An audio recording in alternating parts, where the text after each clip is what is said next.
Hace un tiempo yo te conté la historia de un caso ocurrido en la madrugada del viernes 1 de enero de 1982. Y amerita que la recordemos porque tiene que ver con el mensaje que creo Dios hoy puso en mi corazón.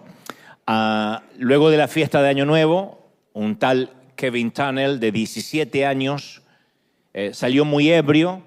Estaba festejando con sus amigos, salió a la calle muy ebrio y se estrelló contra otro automóvil, matando instantáneamente a Susan Herzog, de 18 años. La fuerza del impacto del choque le fracturó el cráneo a la muchacha y le partió el cuello de inmediato.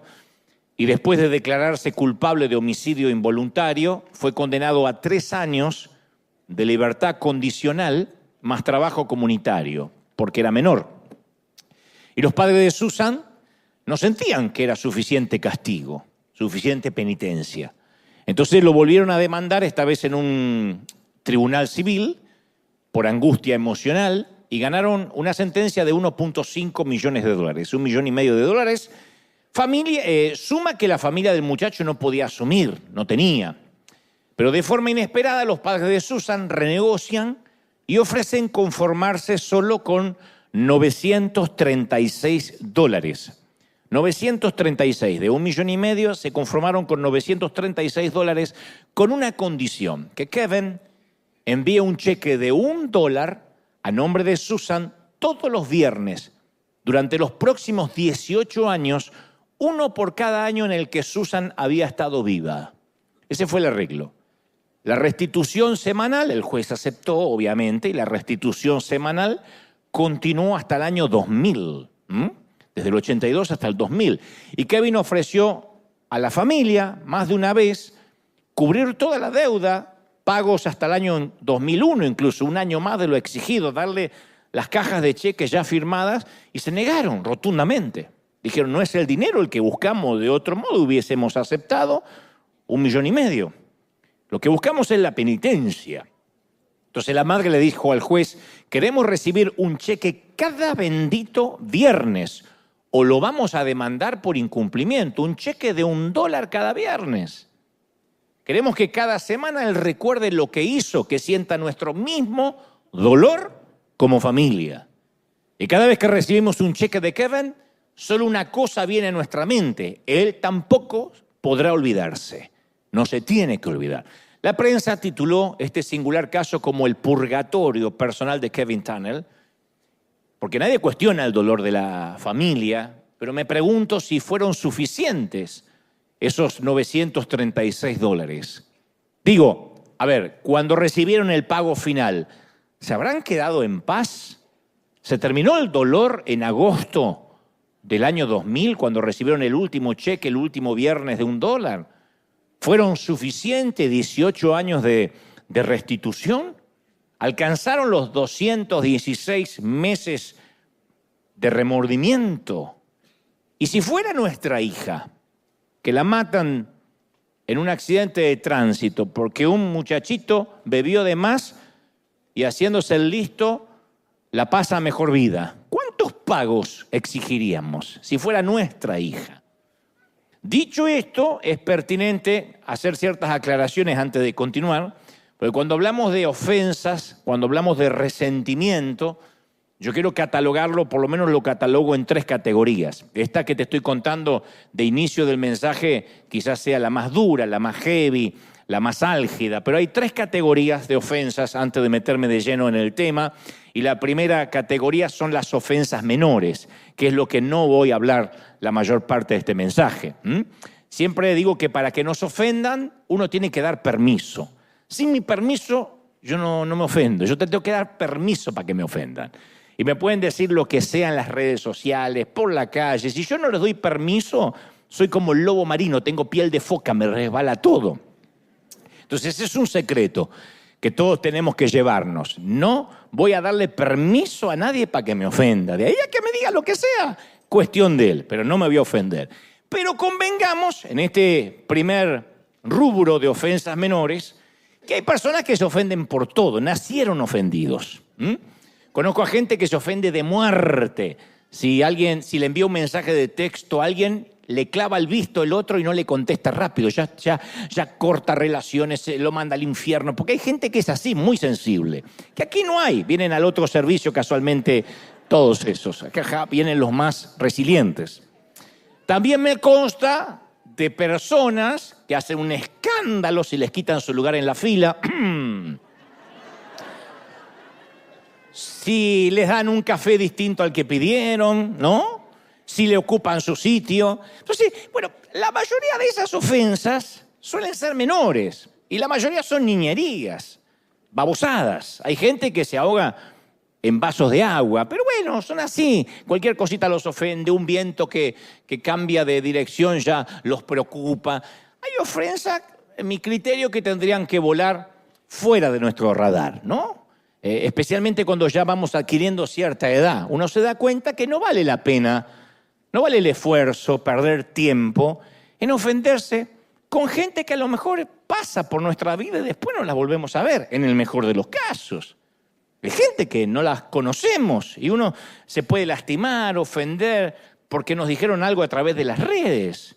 Como dice una famosa oradora, Brené Brown, ninguno de estos que opinan de nuestras vidas estarían dispuestos a enterrarse con nosotros el día que nos muramos.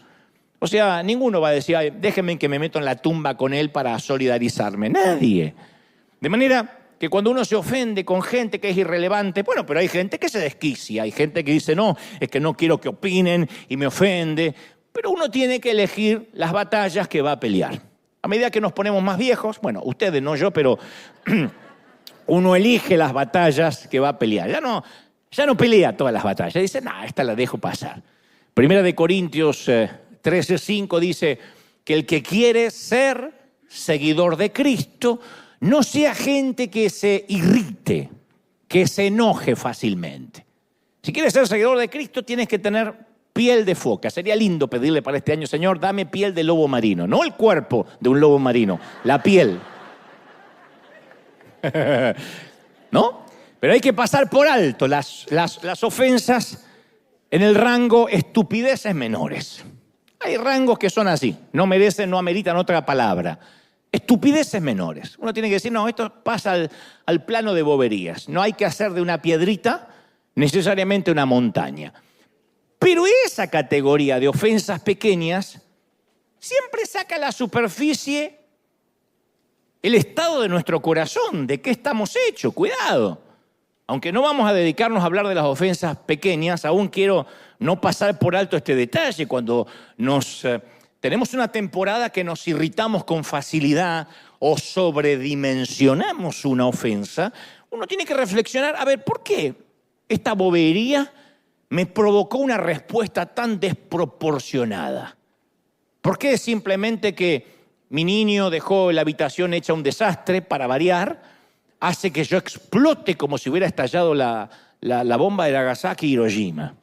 ¿Qué hace que yo esté tan al borde de la exasperación? Porque si uno se ofende fácilmente en la última temporada, quizás es una señal que nuestro tanque espiritual, que estamos agotados espiritualmente o emocionalmente, nuestro tanque se empieza a vaciar. Y cuando el Espíritu Santo quiere que lo recarguemos, la manera de avisarnos es que de pronto empezamos a estallar, a ofendernos por algo que antes no nos hubiese ofendido, no nos hubiese preocupado.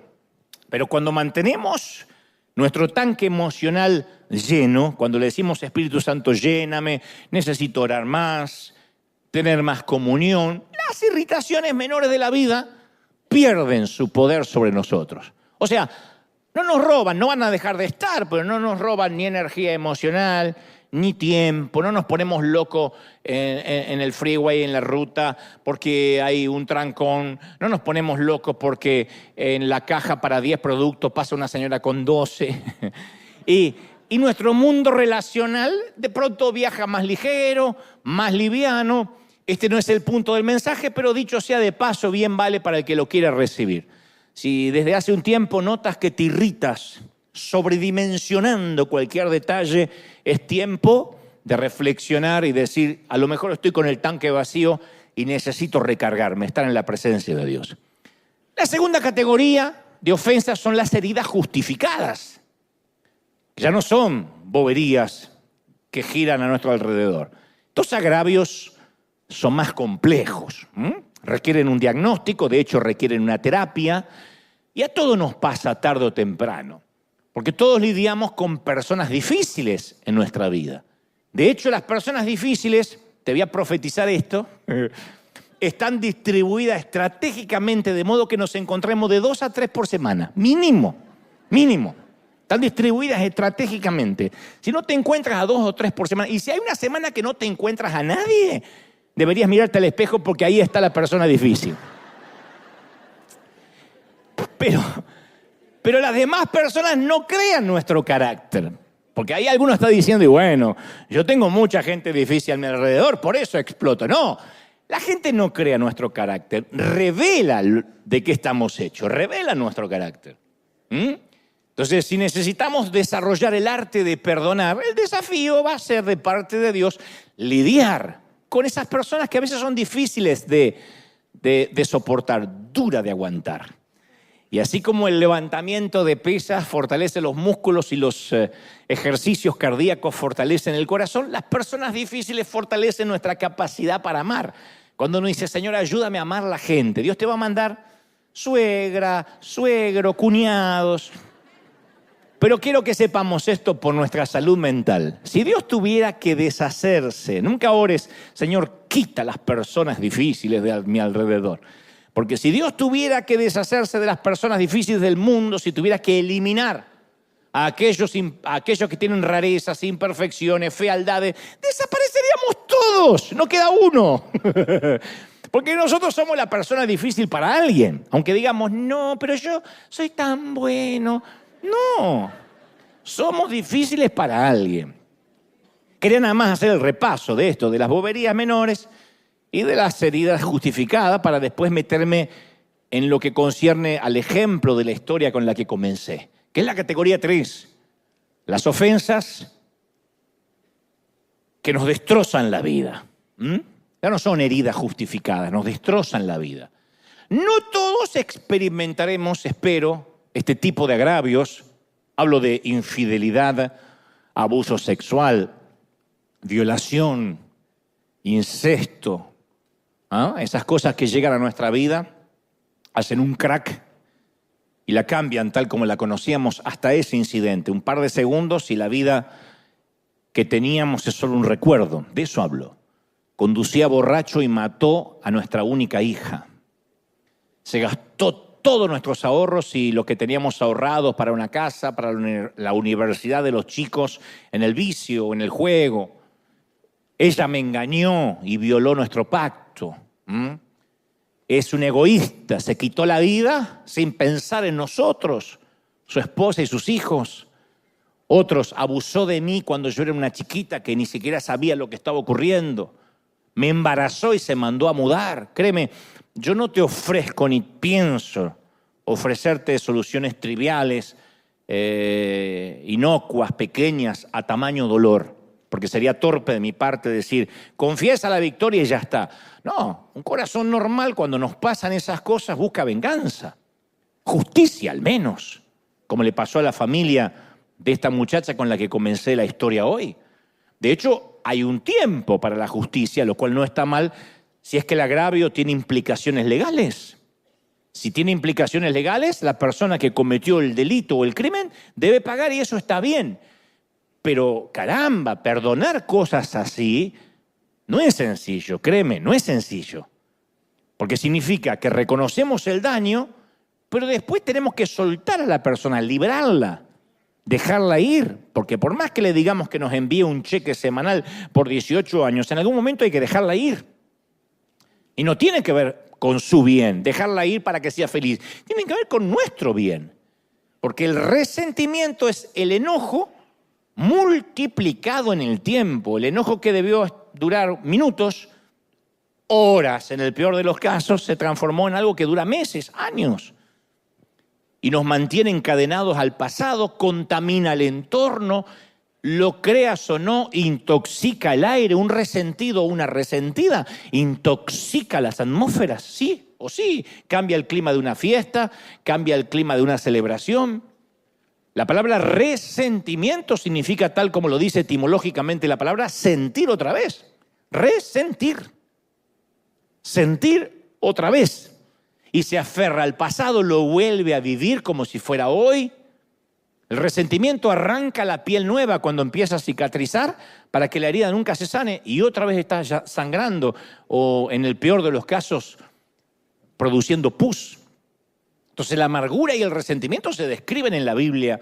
El escritor de los Hebreos, capítulo 12, versículo 15, dice: no sea que alguno deje de alcanzar la gracia de Dios. ¡Opa! Ustedes me están mirando como diciendo, pero nos predicaste todo el mes de que la gracia de Dios está al alcance de todos. Pero bueno, el escritor dice, no sea que alguno deje de alcanzar la gracia. No que la gracia se va a acabar, que él la deje de alcanzar.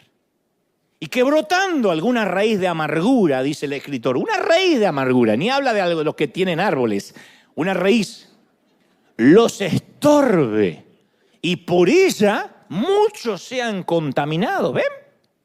Uno contamina, cuando está resentido, contamina la atmósfera, el ambiente, porque la amargura asfixia. Todo lo que toca asfixia a los hijos, asfixia a los cónyuges, asfixia a la nueva pareja, porque tú dices, bueno, yo ya me olvidé de mi ex, pero va a asfixiar lo nuevo que quieras construir. Es un cáncer que desarrolla raíces subterráneas. Y la metástasis del resentimiento se extiende sin tregua, se extiende a raudales, no para. Entonces llega el momento en que el resentimiento, la amargura tiene vida propia. Y es imposible no continuar alimentándola, nutriéndola. Porque no es algo que tenemos, es algo que nos tiene a nosotros. No se trata si tenemos o no tenemos resentimiento, se trata si el resentimiento nos tiene cautivos o no. Y además, como si fuera poco, es un costo que no podemos pagar. No está dentro de nuestro presupuesto emocional. No fuimos creados para vivir resentidos, porque caramba, la vida ya es dura sin resentimiento. Sin estar ofendidos con nadie, la vida ya se hace cuesta arriba. Es difícil criar hijos, es difícil llevar adelante un matrimonio, es difícil tener un trabajo, costear los gastos. Y a eso se le suma el resentimiento, es una carga que nos va a doblar la espalda. Ahora, yo no quiero predicar positivismo y negar que nos van a ofender. Es posible que si vivimos en este mundo vamos a ser en algún momento agraviados, heridos, ofendidos. ¿Por qué? Porque la gente es difícil. Y no es que seamos marcianos opinando de los terrícolas. Somos difíciles. Pero el manto de la amargura lo que hace es ennegrecer nuestro mundo, nublar nuestra vista, arruinar la perspectiva, asfixiarnos el gozo. Yo siempre digo que el enemigo no nos puede robar la salvación. Claro que no. Nadie arrebata de mi mano los que son míos, dice el Señor. Pero nos puede robar el gozo de la salvación. De repente ya no estamos felices por ser salvos.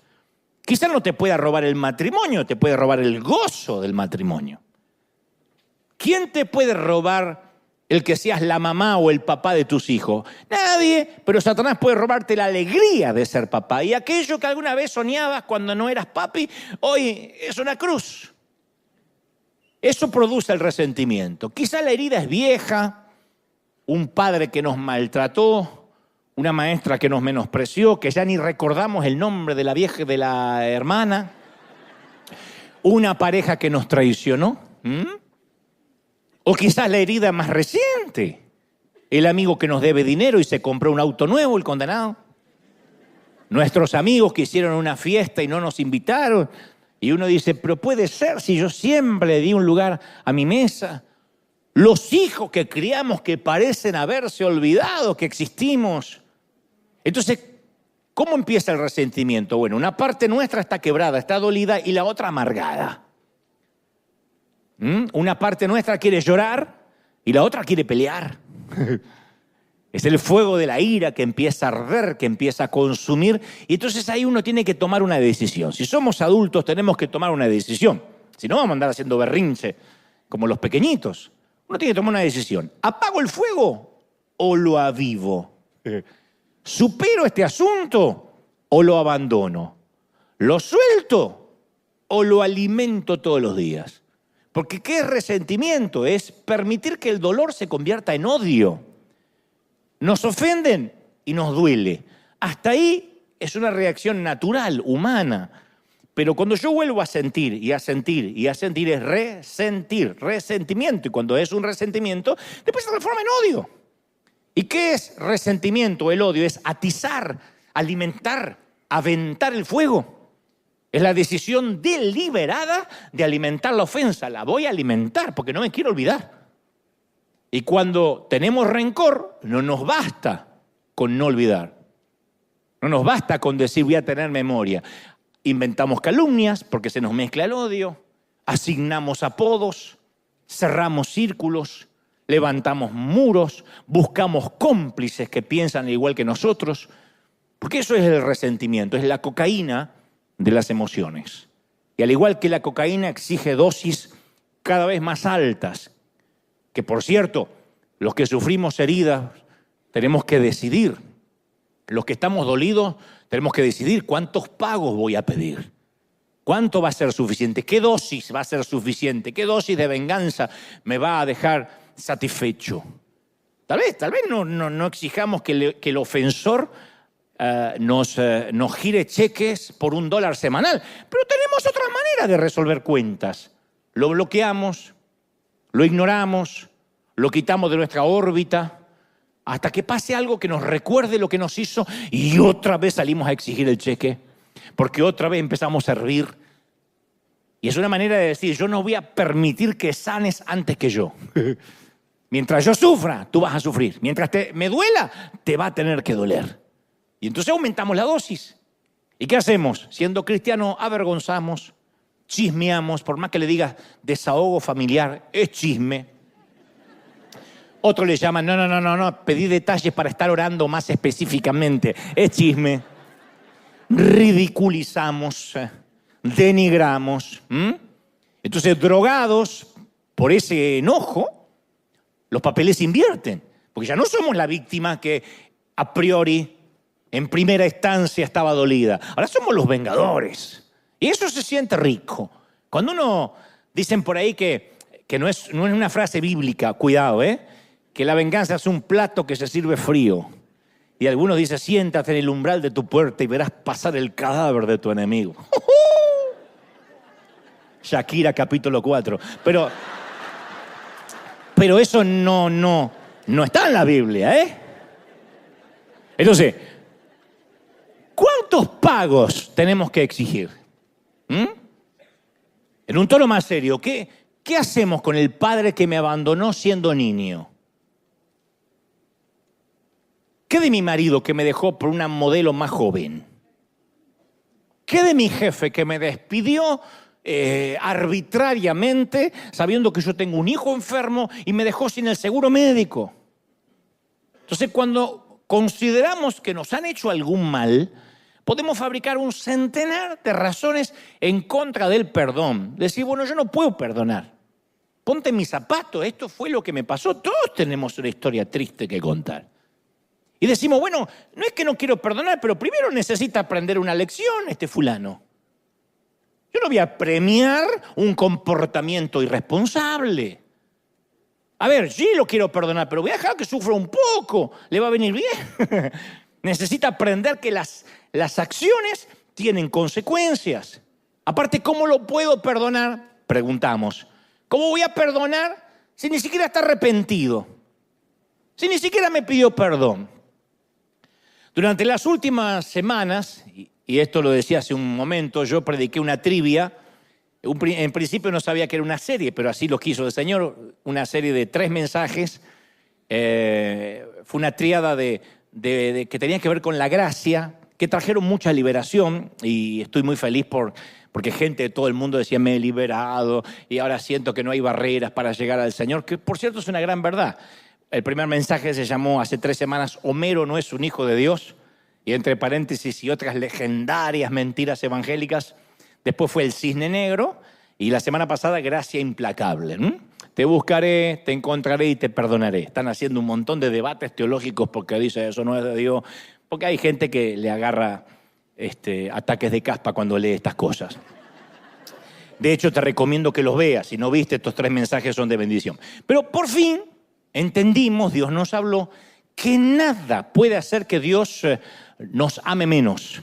Nada hará que Dios no nos ame, que no nos perdone, si tan solo creemos y nos arrepentimos. ¿Hasta ahí estamos de acuerdo, sí o no? Y esto no es para algunos, esto es para... ¡Ay, qué lindo! Para todos. O sea que todos. Nada nos puede separar del amor de Dios, ni lo alto, ni lo profundo, ni lo presente, ni lo porvenir, ni ninguna otra cosa creada en el cielo, ni debajo de la tierra, ni debajo del cielo. Nada nos puede separar. Si bien esto es cierto, creo que ya estamos listos y maduros para comprender. Primero te voy a dar la anestesia para que no duela y después vas a recibir la inyección, para comprender que sí hay algo que podría dejarnos fuera de la gracia y el perdón de Dios, pero por decisión puramente nuestra. No se contradice con los mensajes anteriores. La Biblia dice que Él amó a todo el mundo, de tal manera amó al mundo que dio a su Hijo unigénito para que todos crean. Y tiene la misma preponderancia el apóstol Pedro, la Madre Teresa o el ladrón crucificado a la par de Jesús. Tan solo creer y arrepentirse. Pero hay una sola cosa que podría hacer que no fuésemos perdonados, aunque estemos arrepentidos. Hay una cosa que nos podría dejar fuera de la gracia. ¿Dónde está eso? Justo en el centro del Padre Nuestro. La manera en que el Señor nos enseñó a orar. Que en realidad no hay que repetir como un loro, no es un rezo, sino que es una serie de temas. Hay por lo menos 6 temas básicos, de los cuales el Señor está diciendo: en todo lo que oren, no olviden estos 6 temas que son esenciales. Y en esta oración de 6 temas se esconde una cláusula que solemos ignorar.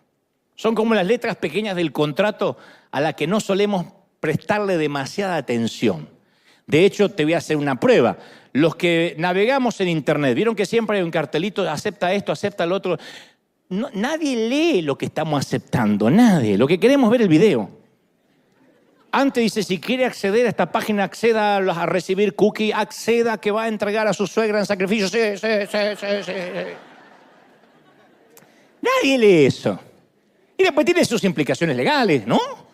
Una vez a mí me suspendieron un vuelo de manera arbitraria y fui muy iracundo, ofendido al counter, al mostrador donde estaba la muchacha. Le dije: ¿cómo puede ser que me lo suspenda? Y me dice: ¿usted no leyó las letras pequeñas del boleto?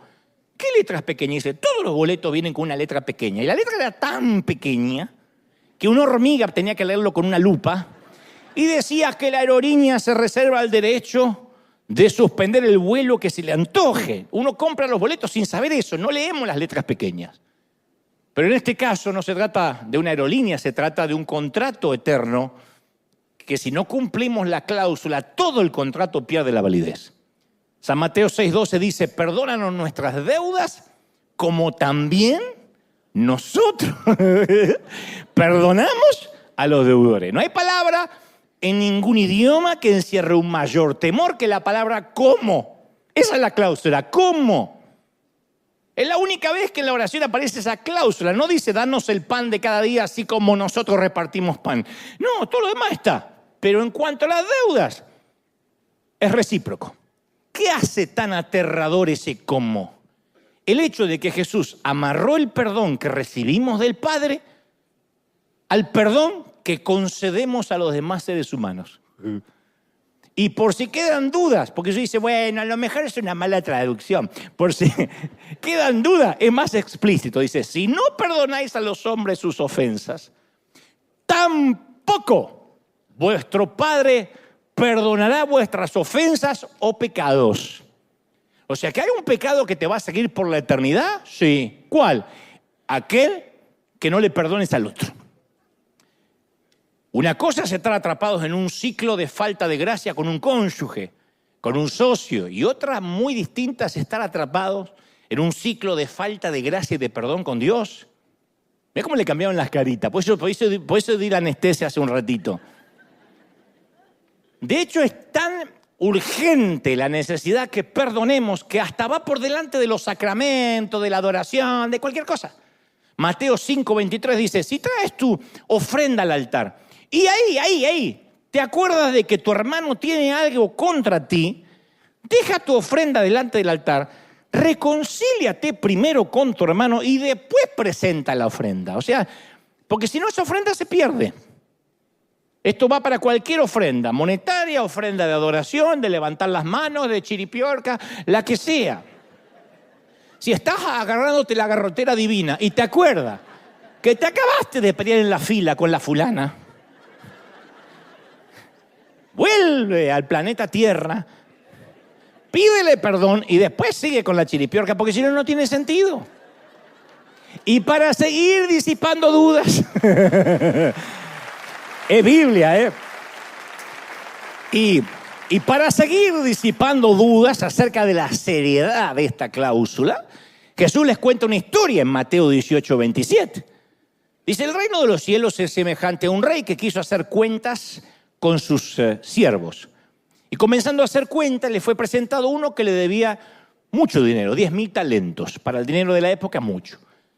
Y a este, como no le pudo pagar, ordenó su señor venderlo a él, venderlo a su mujer, a sus hijos, todo lo que tenía para que pagase la deuda. Venderlo como esclavo. Entonces aquel siervo, dice Jesús, le suplicaba diciendo, Señor, por favor, ten paciencia, yo te voy a pagar todo. Y la historia dice que el Señor, el rey de aquel siervo, movido a misericordia, lo soltó y le perdonó la deuda. Le perdonó la deuda, no le dijo, págamelo en cuotas. Porque este siervo, este tipo, según la historia de Jesús, tenía un problema serio. Había acumulado una deuda de millones de dólares. Si pudiera pagar $1.000 al día, la saldaría, qué sé yo, en 30 años. Imposible, porque no ganaba $1.000 diarios. Entonces su deuda era demasiado grande para sus posibilidades de pago, para su crédito. Y lo mismo ocurrió con nosotros. Nuestra deuda fue tan grande que nuestra capacidad de pago no alcanzaba para poder redimirnos a sí mismos. Entonces nuestro maestro nos perdonó una deuda incalculable. Y según Jesús, el Señor de la historia dice que rogó, Señor, ten paciencia conmigo, yo te voy a pagar todo. Y el que le perdone la deuda al rey, jamás se le cruzó por la mente. No dijo, perdóname la deuda, dijo, yo te lo voy a pagar. Y aun cuando él no suplicó gracia, la recibió. Salió del salón del trono como un hombre libre de deudas. Y Jesús cuenta el spin-off, la continuación de esta historia. Dice, y el tipo perdonadito, así con pechito de paloma, tipo argentino, va caminando por la calle, llama por celular a la señora y dice, gorda, ¿no sabes lo que me pasó? No estoy discriminando. Él le decía gorda a la mujer. Gorda, ¿no sabes lo que pasó? Hay una versión que cuenta eso. Y dice, ¿no sabes lo que me pasó? ¿Qué pasó? ¿Qué pasó? ¿Nos vas a vender? No. Me perdonó solo hay que vender a tu mamá, pero después toda la deuda. Toda la deuda está pagada, ¿no? Y dice la Escritura que mientras que va charlando y contando la noticia, haya uno de sus consiervos, porque a la vez tenía sus empleados, que le debía 100 denarios, nada. A le habían perdonado, qué sé yo, el equivalente a $10.000. Y ahora se encuentra con alguien que le debía a él 100. Y lo empezó a ahogar diciendo, págame lo que me debes. Y el consiervo hace lo mismo que hizo él hace un ratito con el rey. Le dice, por favor, ten paciencia, te voy a pagar todo. Dice, no quiero. Y lo echó a la cárcel hasta que pagase la deuda. Algo anda mal en esta historia. ¿Cómo así se comporta un tipo al que le acaban de perdonar millones? ¿De verdad? ¿Ahogar a una persona porque te debe unos pocos pesos? ¿Son estas las palabras de un tipo que acaba de ser declarado libre de deuda? Págame lo que me debes. Y exige que pongan a su deudor en la cárcel hasta que le paguen todo. Pero qué bandido, qué rastrero. Rata inmunda. Animal rastrero. Escoria de la vida. Adefesio mal hecho. Infrahumano. Espectro del infierno, maldita sabandija, cuánto daño me has hecho.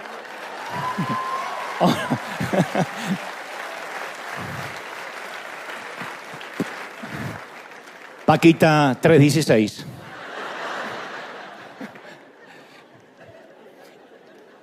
Y cuando el rey se entera lo que hizo esta rata de 2 patas. Te estoy hablando a ti. Dio la orden que lo entreguen a los carceleros para que lo torturen. Y aquí Jesús recalca otra vez la cláusula. Así también el Padre Celestial hará con ustedes. Si no perdonáis de todo corazón cada uno a sus hermanos sus ofensas, de todo corazón, ni siquiera de la boca para afuera. Termina la hipérbole, la parábola, y dice, así es como hará el Padre con ustedes. Ustedes fueron perdonados por deudas que no podían pagar, pecados que los condenaban al infierno. Fue pagado, ¿ok? Ustedes salen y ahorcan a otro, porque no da con tu doctrina, porque te cae gordo, porque etcétera. Y el Señor hará lo que hizo con este, te va a arrojar a la cárcel. Es lo que haría cualquier persona que mostró benevolencia y el otro es un canalla. Yo habría deseado que estas palabras no estuviesen en la Biblia, pero están y salieron de los labios del propio Cristo. Entonces Dios nos concede una responsabilidad terrible. Con la misma vara que medís, serás medido. No te dice una vara conforme a Juan Pablo II, a Billy Graham. Con la vara que tú mides serás medido, punto. Entonces, de alguna forma, el perdón divino depende de nosotros. Y estás pensando, pero a ver, perdonar a nuestros enemigos, la persona que me engañó. ¿Qué incluye? ¿Perdonar a los que promueven el aborto? ¿A los pedófilos también? ¿Al predicador hereje? ¿Al apóstol de la prosperidad? ¿Al que maldijo a mis hijos por haber salido de su cobertura apostólica? ¿Al que me discriminó cuando quedé embarazada de soltera, pero después ese ministro tapó el embarazo de la novia de su hijo? ¿Quién? Hipótesis. Chusma. Al igual que la gracia, el perdón tiene la escandalosa cualidad de ser inmerecido, no ganado, injusto, arbitrario, parcial. Entonces, ¿por qué Dios nos exigiría un acto totalmente antinatural así, que desafía todos nuestros instintos primarios? Porque nuestro instinto primario es venganza. Bueno, ¿por qué nos desafía así? Porque así es Él. Porque cuando Jesús expresó por primera vez el mandato, amad a vuestros enemigos, le añadió esta explicación. Él dijo, para que seáis hijos de vuestro Padre que está en los cielos, que hace salir el sol sobre malos y sobre buenos, y hace llover sobre justos y sobre injustos. Si quieres tener el carácter de Dios, vas a tener que medir a todos por igual, al malo y al bueno, al que te cae bien y al que no tragas. Yo llamé este mensaje la tercera cláusula 490, debido a que este número aparece por primera vez en Génesis, capítulo 4, versículo 23. Es la primera vez que aparece el número 490. Resulta que había un personaje no muy conocido, llamado Lamec, que inventó esta curiosa cifra. Lamec le dijo a sus mujeres, a un hombre maté por haber herido a un joven y por haberme golpeado. 7 veces será vengado Caín, pero Lamec se vengará 70 veces 7. Esa frase la dijo en Génesis un tal Lamec, un descendiente de Caín, un tataranieto. Me vengaré 70 veces 7. Era la ley de Lamec. Si alguien te hace daño, yo tengo la obligación de hacer que pagues por lo menos 490 veces. Hay de los que dicen que en realidad no es 70 por 7, sino que en realidad es 70 elevado a la séptima potencia y es un número infinito, como sea, es muchísimo. Un día Pedro se le acercó a Jesús, años después, y le dijo, alguien me hirió, ¿cuántas veces lo tengo que perdonar? 7 veces, dijo el tipo. Porque los rabinos decían que había que perdonar 3 veces. Y Pedro le añadió unas cuantas cucharadas más para quedar bien. Esperaba que Jesús le dijera, eres muy magnánimo, estás yendo más allá del deber, Pedro. Mirá vos, qué tipo bueno, qué apóstol me conseguí. Imagínate la reacción de Pedro cuando Jesús, en lugar de elogiarlo, le dice que todavía le quedan en el haber 483 perdones. Le dice, no te digo 7 veces, sino 70 veces 7. Lo que estaba haciendo Jesús era dar vuelta a la ley de Lamec. Pero nosotros solemos todavía hacer que funcione a la manera de Lamec. Convertimos el perdón en una ley de reciprocidad. Decimos, está bien, yo no me vengo, pero mínimo, a ver, que haga algo para merecerlo. Porque solemos regresar a esa lucha de ojo por ojo que le cierra de golpe la puerta a alguien del perdón. Nuestra naturaleza humana nos dice que perdonar no es muy sano, que muchas veces no es justo, que no es equitativo, que no es imparcial, que si uno perdona te toman de tonto. Alguien dijo alguna vez, yo soy cristiano, pero no estúpido, así que yo me tengo que hacer respetar. Pero nos guste o no nos guste, cristiano o estúpido.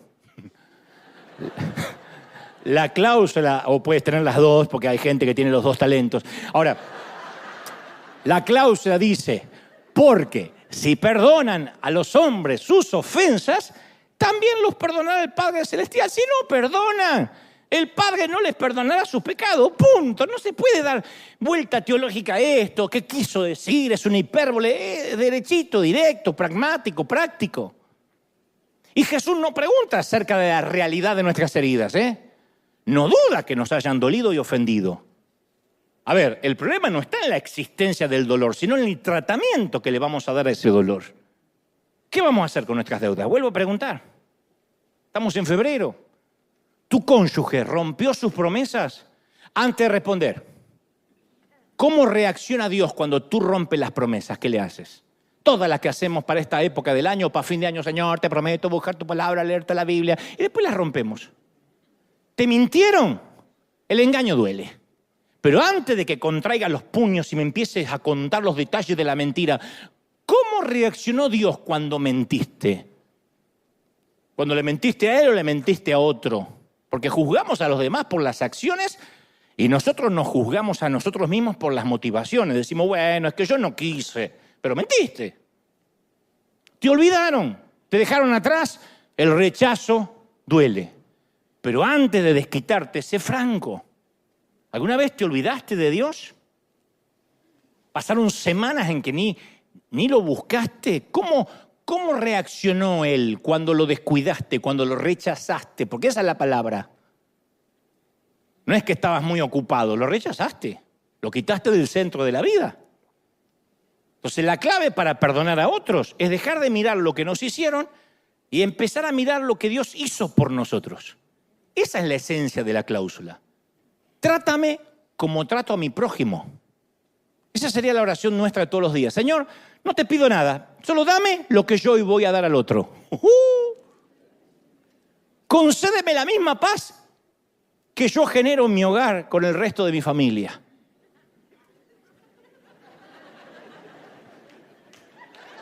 Y encesta. Déjame disfrutar la misma tolerancia que yo doy. No te pido más, Señor.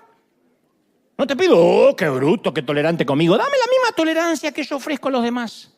La misma paciencia que yo otorgo es la que yo pido. En Lucas 6, se rió porque no tiene un gramo de paciencia aquella. Lucas 6:37, Jesús dijo, no juzguéis a nadie y Dios no te va a juzgar, no lo juzgará a ustedes. ¿Por qué pensamos que son pasajes de menor categoría? ¿Por qué no los tenemos como un tótem, como un axioma, como un proverbio de vida? No condenéis a nadie y Dios no los va a condenar. Perdonad y Dios los va a perdonar. Dad a otros y Dios les va a dar a ustedes. ¿De verdad creemos que vamos a pasar necesidad financiera si fuimos dadores? Yo no dependo de una jubilación o un plan de retiro por si las cosas se ponen feas. Yo sé que hasta mi vejez no me ha de faltar nada porque le he dado a Dios y Dios no es deudor de nadie. ¿Es así o no es así? Dad y se os dará. Dios va a medirte con la misma medida que vosotros medís a los demás. ¿Por qué nos olvidamos de esto? Es la esencia, la savia, lo medular de nuestra fe cristiana. No juzguen y no vas a ser juzgado. Y juzgar tiene muchas implicancias, es directamente compartir videitos, compartir un chisme, te reenvío esto que me enteré de fulano, fíjate lo que pasó. No juzgues y no serás juzgado, no toques. Tú no quieres justicia, yo no quiero justicia. Nunca diga, Señor, justicia, no quieres justicia. Lo que necesitamos es gracia todo el tiempo. Pero quiero que entendamos que la gracia es algo que nosotros no podemos dar. Así que lo único que podemos decir, Señor, yo voy a otorgar misericordia, porque yo lo que quiero es misericordia. Quiero que me midas como yo mido. Ahora, quiero también que entendamos lo que no es el perdón, porque veo muchos cambiando de nalga así, muy nerviosos en las butacas. A ver, en primer lugar, lo que no es. Perdonar no es disculpar. Disculpamos a alguien cuando nos lleva por delante en el mercado. Disculpa, está bien. Eso es una disculpa. Disculpamos al niño de 2 años por llorar durante el mensaje y a la madre por ignorarlo. Disculpamos al muchacho del delivery que tardó con la pizza o trajo una soda de menos. Disculpe, me equivoqué. Ok. Hay una vieja frase que dice, comprenderlo todo es perdonarlo todo. Pero eso está totalmente equivocado. El perdón es precisamente lo que necesitamos cuando no hay una buena razón para explicar que alguien hizo lo que hizo. El perdón es cuando no tengo razones, no hay explicaciones. Si tuviera explicaciones no necesito perdón. Cuando uno pide perdón y después dar explicaciones, no está pidiendo perdón genuinamente. El perdón es cuando no resiste análisis lo que hizo. Pasa cuando somos niños, que le decimos a nuestro hijo, ¿por qué pensaste que era una buena idea meterle un tallarín por la nariz al abuelo mientras dormía? Lo que te voy a decir es, pensé que era una buena idea. ¿Por qué desenchufaste el pulmotor de la abuela? ¿Mi mamá o la mamá de tu mamá? Tu suegra, papá. Ok, está bien. Puede haber una explicación. Disculpar es no tener la necesidad de perdonar. Con una disculpa ya está. Cuando una acción es inexplicable, ahí es cuando necesita el perdón. Cuando hay explicaciones, no, eso es una disculpa. Ok, discúlpame, es que no te vi. Discúlpame, es que no sonó el despertador. Bueno, me está dando una explicación.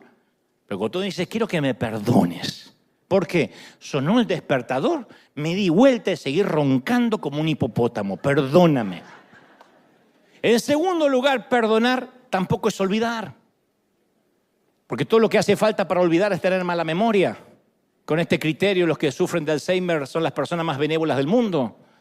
A mí se me olvida a veces dónde estaciono mi auto. He dado vuelta en los aeropuertos durante horas más de lo que tardé en el avión. Se me olvida dónde pongo las llaves o cuándo es el día de la suegra y esas cosas que deberían ser importantes. Se me olvidan. Ahora, no significa que tengo un alma noble. No, tengo unas neuronas que van actuando de acuerdo a mi edad. Ya he pasado los 30 y tantos y las neuronas los pasé. ¿Te gusta o no? Ya lo pasé. Yo menciono la edad que pasé cuando lo pasé y no tengo por qué decir los que estoy pasando ahora, los que pasé. Pueden usar el mismo método. Ay, yo ya pasé los 20, dice la de 50. Y bueno, sí, los pasó. No está mintiendo, los pasó. Los pasó en blanco y negro, pero los pasó. Algunas veces, si una ofensa es suficientemente grave, uno se puede olvidar por temor o por trauma. Los psicólogos dicen que la mente está cableada de manera tal que cuando algo nos duele mucho, hay algo que se llama trauma, que es la protección de volver a recordar eso y lo olvidamos. Y a veces lo olvidamos adrede, decimos, no quiero pensar. Y en cierto sentido lo olvidamos, pero no lo perdonamos. Entonces, no pensar más en el asunto tampoco es perdonar. Hay que revolver, basura. A veces hay que decir, a ver, eso está ahí, está debajo del tapete y tarde o temprano va a oler mal. En tercer lugar, perdonar no es lo mismo que reconciliarse. Y esto creo que va a traer tranquilidad a más de uno. Porque hay quienes piensan que perdonar significa necesariamente unirnos de vuelta a esa persona, pase lo que pase. Que la esposa deba regresar con el bestia que la golpeaba. Que el jefe tenga que volver a contratar al empleado que le robó. O sea, perdonar no significa volver necesariamente todo como antes. Perdón es una cosa, reconciliación en lo que estábamos haciendo o en el plan que teníamos es otra cosa. No es algo que el Señor está exigiendo. La reconciliación exige que quien nos hirió esté arrepentido del mal que hizo y que queramos volver a intentarlo. Eso es reconciliación. Pero la reconciliación no es inherente al perdón, no van juntas. Por eso algunos dicen, ¿cómo voy a perdonar a mi ex esposo si me hizo tal cosa y aparte yo ya formé un nuevo hogar? No, perdonar, hay que perdonarlo, hay que dejarlo ir. No traerlo y vivir con los dos maridos porque sería complicado. Entonces, podemos perdonar, pero eso no nos obliga a tropezar 2 veces con la misma piedra. Uno aprende. Hay empleados que alguna vez he tenido o compañeros en el liderazgo que yo no volvería a trabajar mancomunadamente nunca más. Pero yo tengo que presentarme delante del Señor y saber si no se debe al rencor, si realmente lo perdoné, y el hecho de no trabajar juntos se debe a que aprendí que somos incompatibles, de que hay visiones diferentes. Le pasó con Pablo cuando le pide que no se le asigne a Timoteo, etc. Hay momentos donde uno puede decir, no vamos juntos en la misma dirección. Pero no hay rencores. Puedo abrazarlo donde me lo encuentre en la vida. Y para terminar te voy a decir lo que perdón verdadero sí es. La primera etapa del perdón es acaso la más difícil, es tomar la decisión de no herir a la persona que nos hirió. No buscar venganza. Cuando lo perdono, renuncio al derecho de herirlo. Renuncio a la ley de Lamec. Eso es lo primero. Aunque nos hayan herido de manera deliberada, suspendemos la ley de la venganza. Decimos, si yo me defiendo, no me defiende Dios. En lo que ponga las manos, Dios va a decir, ok, cuando termines me avisas, si es que me quieres avisar. Pero cuando perdonamos, lo liberamos de la prisión que construimos en nuestra mente para darle perpetua. Lo liberamos. Entonces, lo primero es decir, yo no lo voy a herir. Porque cuando hay gente que nos invita a pelear en el barro, no te metas, tiene más experiencia que tú. Hay gente que en la bajeza en la que se mueve, tiene más experiencia que nosotros. Y entonces cuando uno responde con insultos, cuando uno puede responder con ironía para neutralizar el insulto, pero no a la persona. Para dejar sin efecto el insulto. Pero cuando uno se rebaja a la persona, está ganándose el derecho de decir, me voy a vengar. Y eso no es el verdadero perdón. La segunda etapa del perdón es una nueva forma de sentir. Una de las cosas que sucede cuando nos hieren es que cuando miramos a quien nos hirió, ya no vemos a la persona, vemos a la ofensa. Por eso le cambiamos el nombre. Ya no es Juan, es el infiel. Ya no es Roberta, es la chismosa. Ya no es fulanito el empleado, es el ladrón. Pero al perdonar descubrimos de nuevo la humanidad de quien nos ofendió. Entonces esa persona deja de ser solo una deuda de dolor sin cobrar. Es alguien que quizá se siente solitario, herido, débil, torpe como nosotros. Un enemigo es alguien que nunca nos tomamos el tiempo de conocer. Aquel que nosotros detestamos, cuando lo conocemos nos damos cuenta que es un nene asustado, una nena asustada. En menor medida me pasa a veces en los aeropuertos, cuando viajo. Una vez me encontré con un profeta que se dedicó toda la vida a dilapidarme, a hablar mal de mí, a editar videos, eres una basura del infierno. Me lo encontré de frente en un aeropuerto en Dallas. Me pidió un autógrafo. Una foto. Ay, mi esposa se muere cuando vea esto. Yo digo, sí, se va a morir tu esposa. Si está leyendo lo que está escribiendo de mí, se va a morir tu esposa. Y se sacó una foto y me dijo, yo te admiro mucho, pero una vez te escribí y no me quisiste contestar y empezó una raíz de amargura en el corazón. Cuando me vio, se dio cuenta que no podía estar enojado conmigo. Y yo tampoco con él. Dije, pobre, condenado, agraciado. Pero uno se da cuenta que ese que nosotros a veces detestamos también lleva la imagen de Dios, al igual que nosotros. Y la tercera etapa del perdón es cuando le deseamos bien a la otra persona, que ya es otro nivel. Que ya no tenemos la esperanza. Ojalá que se le caiga todo el pelo, que quede pelón, ya está. Le va a crecer la panza cervecera así, ya vas a ver. Ojalá que su suegra se le vaya a la casa. Que le caiga al IRS a inspeccionarlo. No, esperamos que le sucedan cosas buenas. Cuando uno perdona de verdad, dicen, no, ojalá que ande todo bien entre él y Dios, ojalá, porque no es mal chico, no es mala chica, ojalá que tenga una vida feliz. Mira cómo me miran todos diciendo, ¡Wow! me miraban como los niños. ¡Wow! Bueno, esa es la tercera etapa. Yo leía que 2 hombres atravesaban las junglas de Birmania y llegaron a una laguna muy sucia. Y cuando los 2 salieron estaban cubiertos de sanguijuelas. Y comenzó uno a arrancarse desesperadamente los gusanos. Y el más veterano dice, si tiras de golpe una parte del gusano va a quedar debajo de tu piel y la herida se te va a infectar. De manera que tienes que tomar un baño de aceite, un bálsamo, lo más pronto posible. Y al sumergirte en el baño de aceite, las sanguijuelas sueltan sus garfios y quedas libre. Le dice el otro, ¿me está diciendo que me quede con las sanguijuelas? Sí, hasta que te sumerjas en aceite. Si no, te vas a arrancar pedazos de piel. Entonces, el resentimiento es la sanguijuela que se mete en el corazón. Y no podemos tironear. Esos sentimientos tienen los garfios en nuestra alma, en nuestra vida. Y no perdonar es como tomarnos un veneno matarratas y esperar que sea la rata la que se muera. Entonces, no perdonamos y poco a poco vamos perdiendo la risa. Hay gente que ya no se ríe. No perdonamos y nos volvemos a confiar en nadie más, nos volvemos desconfiados, acervos, egoístas. Entonces, ¿qué tenemos que hacer? Sumergirnos en el bálsamo de Dios, en el aceite divino del Espíritu Santo. Decir, Señor, yo me quiero sumergir en aceite porque mi humanidad no está capacitada para sacarme estas sanguijuelas. Me las voy a arrancar y voy a estar peor. Entonces, sumergirnos en el bálsamo. Yo esta semana pensaba que no es fácil ver a Jesús lavando esos pies. Porque uno lo ve, a ver, en el contexto histórico, casi como un cuento, Jesús lavando los pies. Pero en primera instancia los discípulos tenían que haberse lavado los pies entre ellos. Natanael podía haber derramado el agua, Andrés los podía haber secado con la toalla. Estos tipos no hacen nada nunca. Y ahora tampoco, ninguno hace nada. Y en lugar de servir, están sentados, ni siquiera se sentaron todavía a la mesa. ¿Sabés de qué están discutiendo los discípulos? Sobre quién es el más grande en el reino. Decime si no te dan ganas de ahorcarlos uno por uno. Esta destartalada cuadrilla de tipos que hasta ayer no valían 2 pesos, 3 años después están discutiendo quién se va a sentar a la derecha y a la izquierda de Dios. Qué parecido a nosotros, ¿no?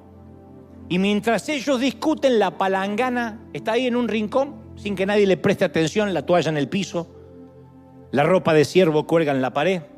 Nadie se mueve, ¿eh? Nadie, excepto Jesús.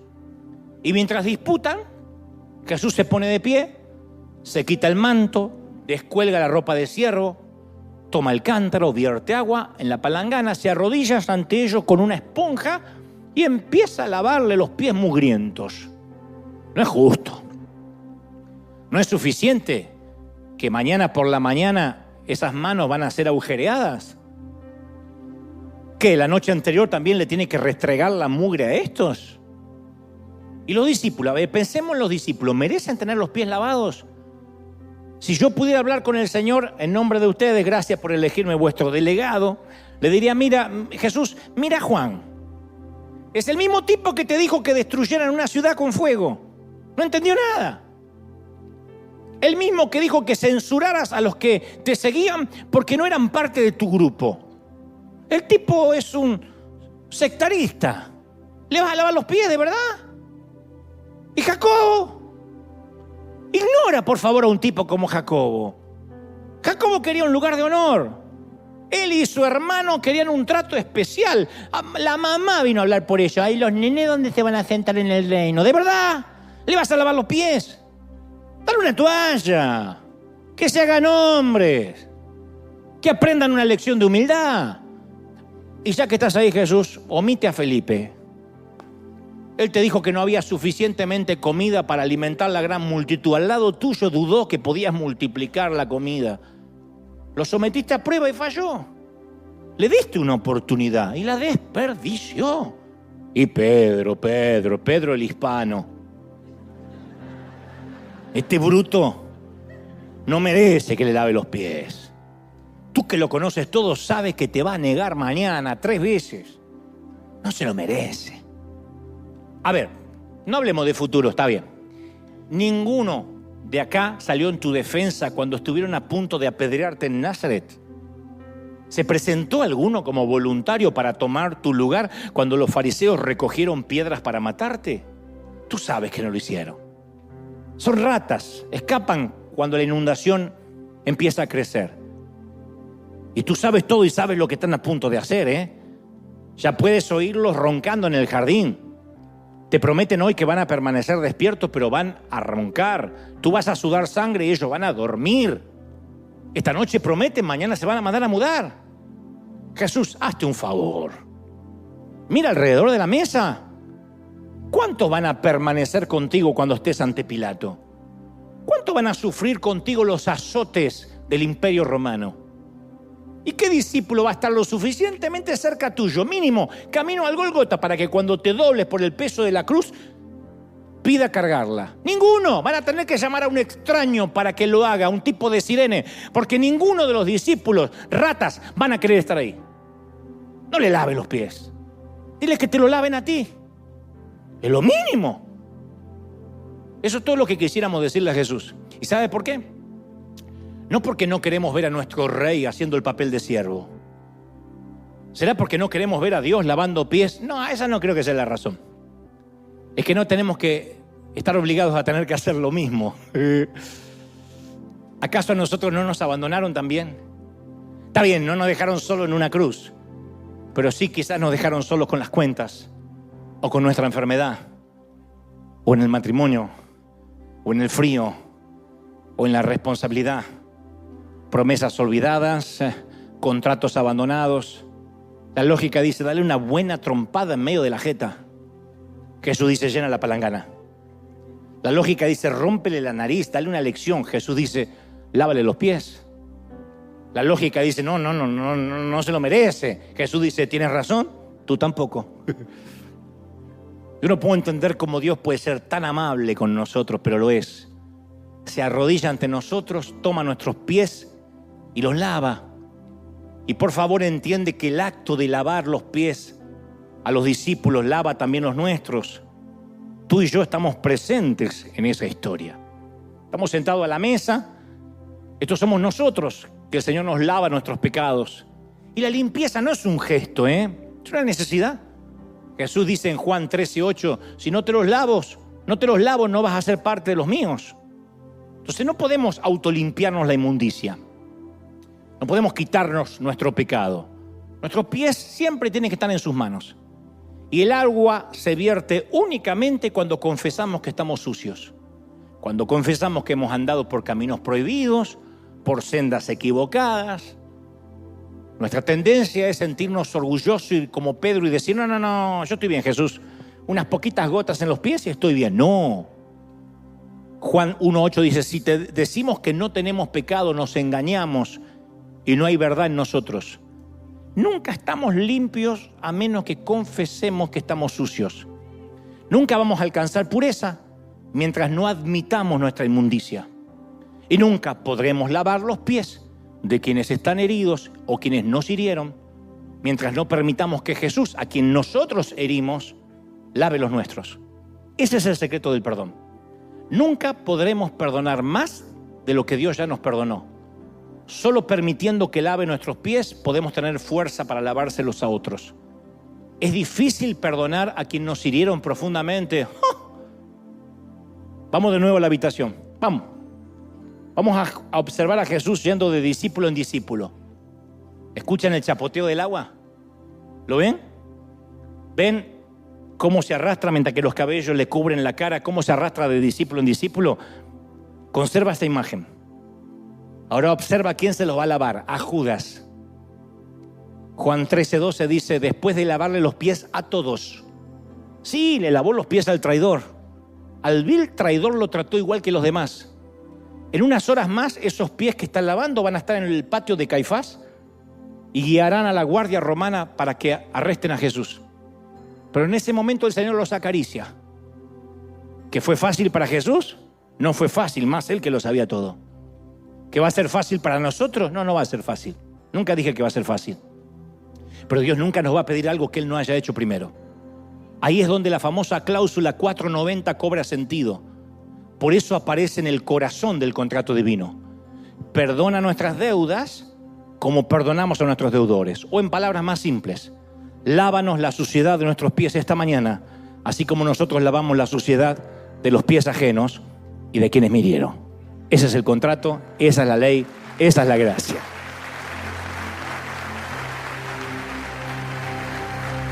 Dale un aplauso al Rey de Reyes, al Señor de Señores. ¡Aleluya! Dale un aplauso grande cuando te pongas de pie, celebra y dile: Señor, sello esta palabra.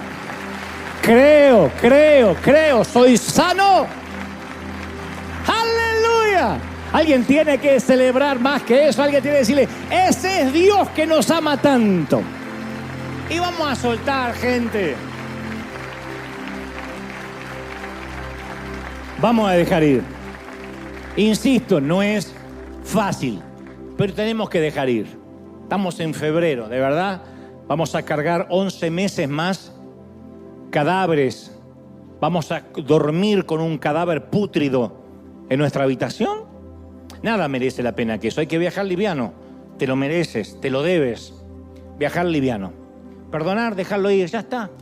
No vas a cambiar. El pasado murió mientras dormíamos. El presente aún, el futuro aún no nos corresponde y todo lo que tenemos es el presente y hay que viajar mínimamente con un carrión. Una camiseta, 3 calzones, algo de aseo y a la pista. Eso es la vida. Y si logramos vivir así la vida, nos vamos a quitar pesos, vamos a quitar las alimañas, las sanguijuelas. Entonces hagamos esta mañana, antes de culminar, una lista del perdón. He estado investigando y sé que en esta lista incluye seres que te han herido, a los cuales no puedes perdonar. En primer lugar, teológicamente no estaría correcto decirlo, pero lo necesitamos, perdonar a Dios. Él no necesita el perdón, Él es justo, sabio, Él sabe lo que hizo. Pero a veces estamos dolidos para con Él. Y aunque Él no necesita el perdón, porque es infalible, porque sabe lo que hizo y lo que permitió y lo que no, nosotros necesitamos liberarnos de eso, porque tal vez dice: Dios no intervino cuando pudo haberlo hecho. Oré por esa enfermedad y mi ser querido partió a la eternidad. Y entonces hemos cerrado nuestro corazón para con el Padre, nos volvemos desconfiados cuando alguien habla de que el Señor vino para sanar nuestras dolencias. Tal vez por aquella situación en que creíste que te abandonó, que te dejó solo. Vamos a decir: Señor, aunque no entiendo y hay cosas que entenderé del otro lado del sol, yo quiero sentirme libre, quiero viajar liviano en mi relación contigo. Luego perdonar a los papis, aunque estén bajo tierra, más allá de la frontera, aunque se hayan muerto hace 30 años, vamos a dejarlos ir. Los viejos hacían lo que creían que estaba bien y se equivocaron como te estás equivocando con los tuyos. Tus hijos te van a juzgar, nos van a juzgar y van a decirnos lo mismo que dijimos nosotros de los nuestros, porque con la misma vara que medimos, seremos medidos. Entonces, sea que te hayan abandonado, en el peor de los casos abusado, déjalos ir. Ya. ¿Para qué cargar con un ataúd cuando el funeral fue hace tanto tiempo? Déjalos ir. Algún maestro, alguna maestra, algún líder que no dispensó el tiempo que necesitabas, algún líder que te falló en la discreción, le abriste tu corazón, le contaste lo que te pasaba y luego te enteraste que lo divulgó. Déjalo ir. Ya está. Tú no te mereces cargar con los efectos colaterales. Vamos a perdonar. A un socio, a una expareja, a un cónyuge, a alguien que nos hirió, que no nos dio el trato, que no nos respetó, que no nos amó. Vamos a dejarlo ir y decirle: Señor, yo no quiero cargar con esto. ¿De qué sirve haber cortado una relación y seguir con toda esa carga emocional? Con eso que da olor, apesta, contamina, intoxica, enferma el ambiente. A los hermanos, a quienes nos fallaron, a quienes nos dolieron, algún amigo que nos traicionó, que nos dieron la espalda, que nos dejaron solo. ¡Caramba! Que tenemos gente para perdonar. Y finalmente a nosotros mismos, decir: Señor, perdóname, porque no me puedo perdonar lo que tú ya me perdonaste. Y vamos en una autopenitencia continua. Vamos a dejar ir, gente. Vamos a romper todo lo que nos separa de Dios y vamos a aplicar la cláusula 490, decir: Señor, voy a perdonar aunque me duela, porque necesito que tú me mires así. Voy a cambiar mi vara de medir. Inclina tu rostro un momento y oramos al Señor. Padre, he transmitido a tu pueblo, tus hijos, lo que creo me has dicho que diga. Gracias, Señor, porque me ha dado gracia y favor para hablarles. He hablado al intelecto, pero sé que tú has hablado donde yo no puedo, al corazón, a los tuétanos, a lo más profundo del alma. Señor, gracias por esta mañana, a los que te aceptan, a los que te reciben en su corazón como suficiente Salvador, los que dicen: Señor, entra en mi vida. Aquellos que ahora hacen una oración de arrepentimiento y creen para ser parte del reino, recíbelos ahora como tus pequeños. Y a los que ya estamos en tu reino hace tanto, ayúdanos a ser mejores, a crecer, a perdonar. Vamos, llora por última vez el dolor, pero hoy cierra el capítulo de tu vida, cierra ese capítulo. Dile: Señor, se terminó el rencor, se terminó el dolor, dejo atrás lo que me enfermaba, comienzo una nueva vida ahora, comienzo a vivir de manera libre. Vamos a soltar a los pastores, a los líderes, a los que no creyeron en nosotros, a los que nos lastimaron. Sé que va a ser duro, no es cuestión de decir 2 frases y ya, pero por lo menos la primera etapa del perdón. Señor, renuncio a la ley de Lamec. No voy a tomar represalias ni venganza. Luego Dios va a cambiar tu manera de sentir. Lo vas a separar a esa persona de la ofensa. Y finalmente le vas a desear el bien. No va a pasar todo junto ahora. No obstante, es un buen inicio decir: Señor, lo suelto. Quizá antes que termine el año le desees el bien y digas: que le vaya lindo, ojalá que prospere más que yo. Pero no te apures, de a poco, suelta. Levanta las manos y dile: Señor, recibo esta palabra ahora en casa, los que están en sus sitios, en sus hogares aquí. Señor, gracias por este momento, por tu Espíritu Santo. Gracias por tu gloria, por tu presencia. ¿Pueden sentirlo? El Rey lo está haciendo ahora. El Espíritu Santo está llegando donde yo no he podido llegar. Y diciendo: tú sabes que hoy es el día. No mañana, no en la semana. Hoy es el día. Hoy hemos de soltar, hoy hemos de liberarnos. Y hemos de dejarlo libre. Todos. Hay de los que dicen: no traigas a memorias cosas pasadas.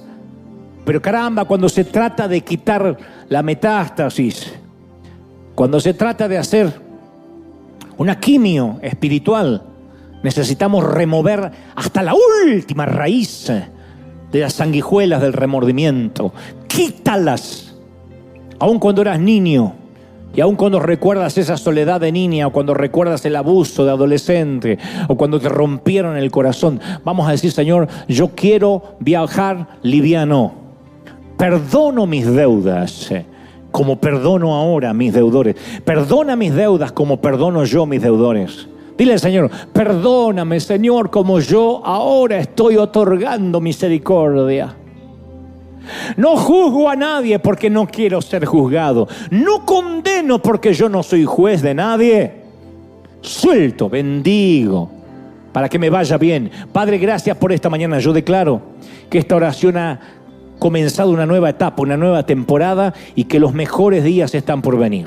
Que Dios nos va a bendecir, a guardar, a llenar. ¿Cómo nos ama el Señor? ¿Cómo te ama, princesa, el Señor?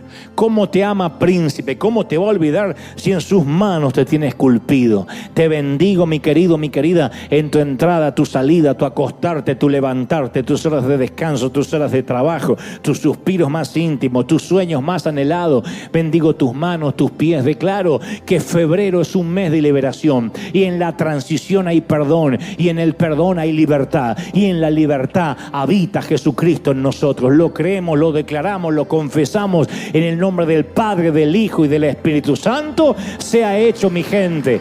Seamos libres, sanos, prósperos, benditos. Dale un aplauso al Rey. Y a la gente de casa, chao, firme como talón de oso. Ese aplauso al Rey de Reyes, al Señor de señores.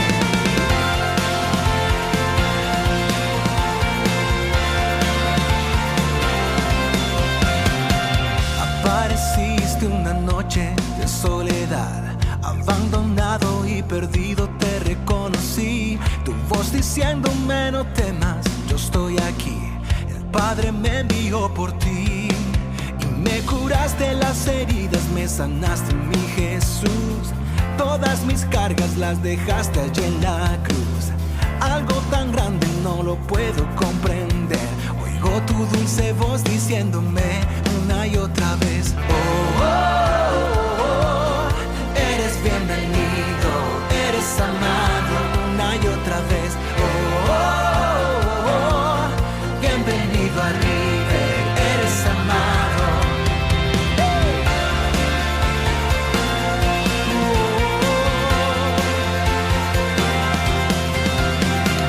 Apareciste en una noche de soledad, abandonado y perdido te reconocí. Tu voz diciéndome no temas, yo estoy aquí. El Padre me envió por ti. Y me curaste las heridas, me sanaste, mi Jesús. Todas mis cargas las dejaste